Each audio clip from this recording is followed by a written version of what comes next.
So let's take a look at the daily loop of Honkai Star Rail and compare it to Epic 7, shall we? So when you first log into the game, you will go to assignments and then you will normally just assign and then reassign whatever assignments you were doing. Think of this like expeditions from Genshin Impact, but also if you play E7, think of this as the missions you have in your sanctuary, right? You have the certain rewards you get for sending your characters on little expeditions that, that go around, that do it in the background. You do this unattended, right? It's not something you go out and do, but the game does it for you. Every game has something like this. And then once that is done, you will want to do your daily quest. Like me, I have not done mine today. So what I would do is go to do my daily quest, go all the way there, complete that. And then once you have your daily quest done, you will go all the way to your guide. And then you will see here, you'll be able to claim it into the actual daily activity rewards. So, Epic 7, this will be your dailies, right? You claim these and then you will get Stellar J's. This will be your main source of Stellar J's pretty much. So you have to do this daily. You get a total of 60 of these bad boys. Now let's start off with the actual combat itself. So the turn-based in Honkai Star Rail works like any other turn-based game. The higher your speed, the character will go first, depending on the speed of the enemy. So just like in Epic 7, you have a 3-skill system. So you have a basic attack, you have a skill, secondary skill, and then you have an ultimate. Now some characters in Epic 7 have a passive that works like a skill such as Rimuru, but that's kind of a different thing. And maybe this game will also go down that way of designing characters in the future. But as far as we know right now, just like other turn-based games, you have a 3-ability system. So we can use a basic attack here. And then whenever we use a basic attack, we fill up this gauge. And once we fill up the gauge, then we can use the ult. So the cool thing about the Trailblaze main character, since he gets attacked, his gauge for his ult builds up. And if we want to use the ult, we can tap it whenever we want. And this is where it's different from Epic 7. In Epic 7, you have to wait your turn to be able to use your skills, unless you have a passive ability. But this game, there isn't any passive abilities as far as I know. And we can use our ult whenever it's the enemy's turn. So for instance, I'm going to use the Asa's ult whenever we get the enemy's turn here. So this enemy goes here. Okay, I killed him. But if I didn't kill the other guy, then I would have went before him, the one that's going after Asta now, because I would have used my ult right before the other one got a chance to use their ability. Now, we did explain the combat system, but just like Epic 7, you also do have the stats for your character. So you can see here we have the flat HP, flat attack, flat defense. These are going to be the first 3 stats you have for any character's build. And then we have the speed stat, which is pretty traditional for any character. Also, you have crit rate, crit damage. So this is going to be everything you're already familiar with your character builds. So you can see here that there is different sets and there is a set bonus whenever you actually get the amount of pieces you need to complete a set. So it's the same way as Epic 7's gearing system. So right here, my Unbound Knight Arrowell has a 4-piece speed set and a 2-piece resist. Honkai Star Rail, you have the 4-piece set, and if I take this off, God forbid I do this because it's going to cost gold,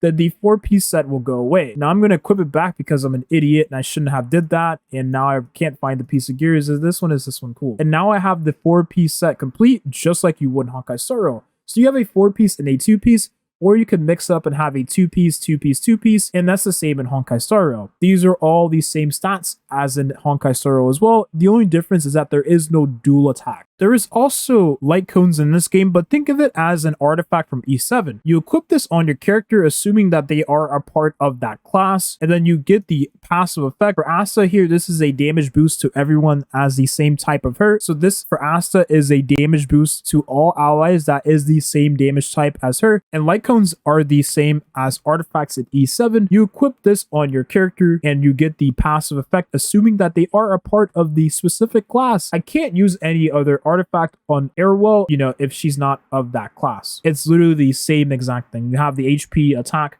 The only thing you don't get is defense. So the gearing system in Honkai Star Rail is the same exact as Epic 7. It's literally no different. So in Honkai Star Rail, there is the 4-piece, 2-piece set you have on your character, just like in Epic 7. You can have a 2-piece, 2-piece, 2-piece, and you get the 2-piece. The thing is about Honkai Star Rail, well, the actual head boot piece, which is speed, or you can have other different stats like HP, attack, defense, break effect, but it's more optimal to have speed on a character like this, for instance. The actual chest piece, you can have attack, main stat, which is insane, crit rate, or crit damage, but I just don't have a crit damage piece right now. You can also have defense, healing bonus, just like you would in Genshin Impact, which is a little different from Epic 7. And then you have the actual ring piece, and you can have defense percent. You have a damage boost for your characters. So this is an elemental damage boost depending on whatever type it is. But you can also have attack, and you can have HP percent as well. And then for the necklace, you can have HP, you can have defense percent, you can have break effect, attack percent.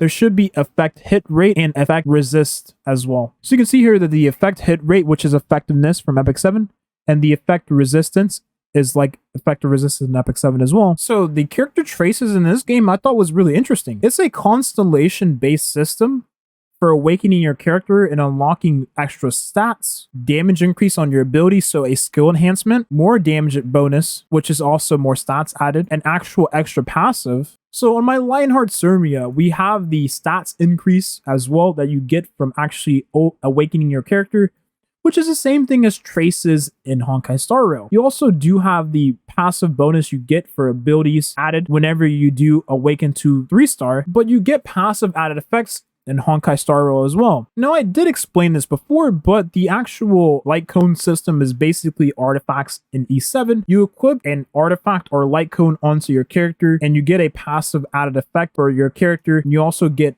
extra base stats for that character. It's the same exact in E7.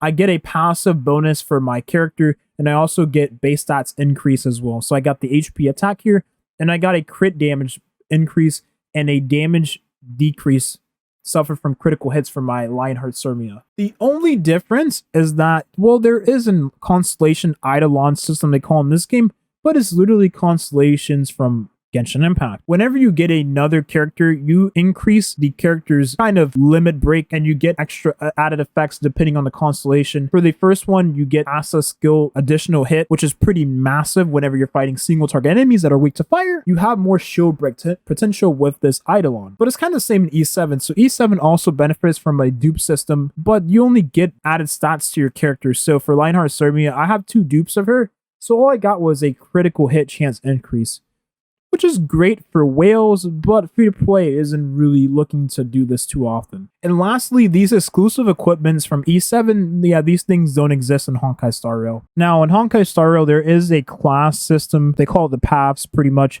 It's the same as the classes you have in Epic 7. Well, you have that as well in Honkai Star Rail. So you have the Destruction class, the Hunt class, the Erudition class, the Harmony class, the Nihility class, Preservation, and the Abundance. The Abundance is going to be your Soul Weaver, mixed with the Harmony also is Soul Weaver-ish. But I mean, you can kind of say that this is going to be a general buffer for your team. But I consider that the Abundance and the Harmony to be Soul Weaver mixed. The Preservation, this is going to be your Knight class right here, because you have defensive abilities to protect allies. The Nihility, these are going to be your mages, kind of like Solitaria with the debuffs. You also have a character like Dizzy as well. The Erudition, multi-target damage. This is going to be a character like Landy that benefits from her S3 doing massive AoE damage. You also have a character like SSB that does massive AoE damage as well, and any other AoE damage dealer. Single target damage, this is going to be a character like Cigarette, mostly single target and does massive single target damage, right? Another character like Aiden, the specialty change Aiden, right? Light Aiden, single target damage. And the Destruction, this is going to be a class for bruisers. So think of this as Apocalypse Ravi, the gacha systems. So before we actually compare the two, I want to mention the gacha systems in Honkai Star Rail and the gacha systems in Epic 7 are nowhere near similar. They are complete polar opposites. So there is an actual pity in Honkai Star Rail, but there is a 50-50, and then you have a guaranteed pity if you lose your 50-50. So I did a whole gacha video where we took a deep dive into the gacha for Honkai Star Rail. That video is way more in tuned and can kind of convey what I'm trying to say here in short and sweet much more easily. Just check the video out. I'll have that video in the link in the description. You do have a 50-50 to obtain the 5-star rate up, assuming you do not already have a guaranteed. So if you already launched your 50% chance to get the rate up character and you got a different 5-star, then the next pity will have the character that is on the rate up banner. Before I confuse you even more, I want to say one thing. This is a limited character. So if you played E7, Luna, and she doesn't have any gear, so ignore that. She is also a limited character. So, meaning if I don't get her now, assuming her banner is live, even though it's not, let's say her banner was live and I didn't get her, well, then I would have to wait indefinitely until her banner comes back around. Well, in Honkai Star Rail, that's the same exact thing. Once Seal's banner goes away, I have to wait indefinitely for her banner to come back. So who knows whenever I would be able to summon this character again. One cool thing to note is that the actual pity does transfer between limited banners. Let's say I don't get Seal and I want to get the next character rate up, let's say Jing 1. Well, the pity would transfer from this banner to Jing 1's and the guarantee would also transfer as well, assuming I lost a 50-50. Well, in Epic 7, if I was to put 10 summons into Luluka's banner and her banner went away and I didn't get the character, then that means the next banner over would have 120 summons, but I would have to wait until Luluka's banner comes back around to have that 110 summons I previously had. So the pity does not transfer over to different banners in this game. So if I spend 10 rolls onto Luluka's banner, well, that doesn't mean I have 10 rolls onto Kayron's banner. But there is no 50-50 on the rate up in this game. Honest theory, there is a 50-50 between the actual Moonlight character, the character you probably want,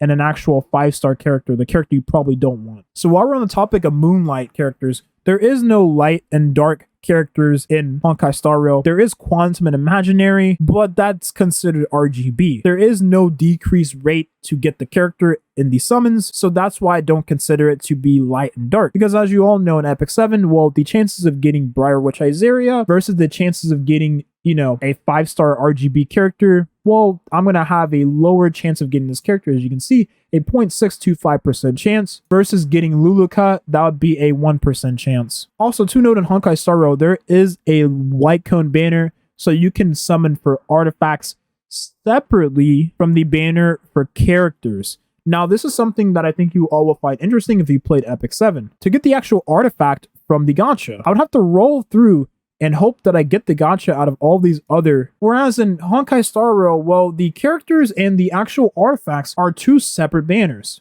So I can still get 4-star light cones on a character banner, and I can still get 4-star characters on a light cone banner. It's just that whenever you do hit the 4-star pity, which is a 10 summons into the banner guaranteed, there is a 50% chance of it being a rate up, which are the 4 stars. And if it's not a rate up, then it will probably be either a character or an actual light cone. And there is the Stellar Warp. Now let's talk about this very quickly because I think this is something you all probably find interesting if you played Epic 7. So compare this to the actual Covenant Summon banner. So for instance, in Epic 7 we have the Covenant Summon, but this isn't necessarily a banner, but it kind of is. You can get pretty much any character in the game, assuming they're not limited, or a actual collab character in this banner, we call it. You can see here that they have all the actual characters you can obtain, Moonlight characters included, and they add every single RGB character that is not limited, that is not a collab character to this actual Covenant Summon banner. Is the same in Honkai Star Rail. You can get 5-star, 4-star light cones,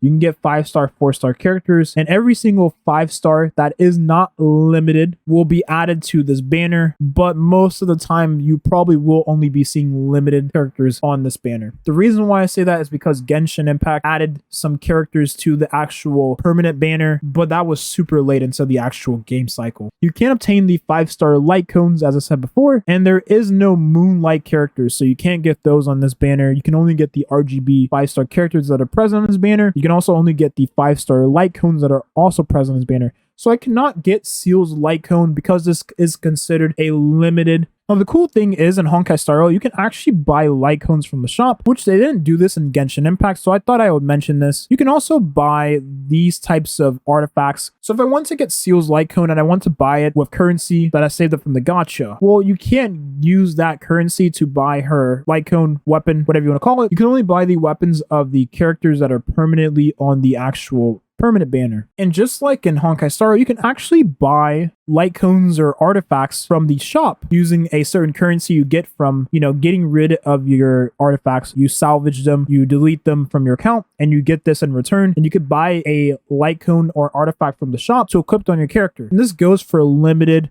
and collab artifacts as well. We don't have this in Honkai Star Rail currently, and there's no way of getting limited artifacts in that game like you would in Epic 7. You have to roll in the gacha to get it, and you can't refine it with a bottle you get from the shop as well, because this just doesn't exist in Honkai Star Rail. So every game has their stamina, energy, whatever you want to call it. In this game, it is called Trailblaze Power. It's not letting me show it, but it's right there in the top right of the screen.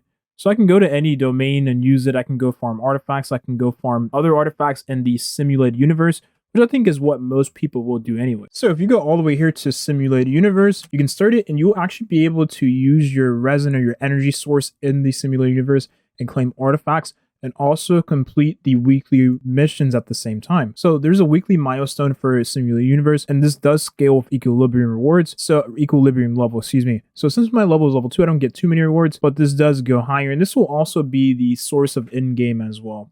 So there is 2 types of in-game in Honkai Star Rail. Just like in Epic 7, you have the Abyss, right? Or you get one-time rewards for each floor you do in the Abyss, and it goes to a certain point, like 120 at this point. Well, Honkai Star Rail doesn't really necessarily have something like that. I mean, we do have a Spiral Abyss, which I guess you could argue is the Abyss, but it doesn't have as many floors and only goes up to 18. And this Forgotten Hall is the equivalent of Spiral Abyss from Genshin Impact, but it's also, you can argue, is Abyss from Epic 7. And this will be what you do pretty much every other week. And you go in here, you'll have floors 16 to 18. I don't have it unlocked because I am a noob and I haven't already done 15 yet. But once you complete this, you'll have repeatable floors that you can do every other week, and you can claim rewards for doing those floors, right? And the rewards are pretty good. I mean, you probably get up to 600 stellar jades, which is pretty nice for something that is every other week. Okay, maybe it's not that good. But I mean, you get some rewards in the form of stellar jades, but I think is nice. The more the better, right? You're going to want to get your 5-star characters and weapons. Now, if we take a look at Epic 7, your pretty much daily loop in this game would be, first thing you do probably is go to arena, you do your arena battles, right? I still haven't done mine yet, but you know, you just do your arena daily battles, and maybe you fight some opponents in the ladder as well. And once you're done with that, you'll probably go all the way to your reputation and do whatever you have to do here, like, you know, summoning to get the actual mission done. So you do your dailies, right? And then once you are done with your dailies, you probably maybe do RTA. You farm hunts in the background as you do your dailies, right? So I didn't say that, but you maybe do RTA, maybe you do Automation Tower if you haven't done it yet, and then reset, right? Hall of Trials, any other things you have not done already that are repeatable content you would do. Labyrinth, maybe. But the thing is about Honkai Star Rail, well, there is no real-time arena. There is no arena game mode. There isn't any guilds. There isn't any Labyrinth. There is no Automation Tower, you could argue. There's no Hall of Trials. So most of what you're used to in E7, you would not experience in Honkai Star Rail. Many of these game modes you have here doesn't simply exist yet. Now, they could add some of these game modes into Honkai Star Rail, but the chances of that happening is, I don't know, unlikely. Especially if a game coming out on release and is more geared towards people that are more casual. And that's pretty much what you will do on a day-to-day and weekly basis in Honkai Star Rail. Definitely not as time consuming as E7, although you could argue E7 you play in the background, so you don't have to actually play the game yourself. That's going to wrap up the video here. I want to say one thing before we actually do end the video though. If you are a fan of E7 and you come into Honkai Star Rail, you probably are going to be disappointed if you are a character collecting player. When you play this game, you will see that you don't really get to collect every single character in the game. And that's not me saying the game is not free-to-play friendly. All I'm saying is that it's not free-to-play friendly for character collectors. But if you are someone who's looking to clear out most of the content in the game, well, you will be able to do that with the cast of the characters the game gives you for free. And that's something that Honkai Star Rail definitely makes up over a game like E7, but you could argue that E7 does give you many characters anyways, so it doesn't really matter in the first place. There's going to be a video here. Hopefully this all made sense. I tried to make it as concise as possible. We went over the main aspects of each game, not necessarily the nit and grits of everything. I just wanted to make it as condensed as possible, so there is some stuff I did leave out, nuances and all that jazz. Thank you all for watching, and I will see you all at the launch of Honkai Star Rail. Peace.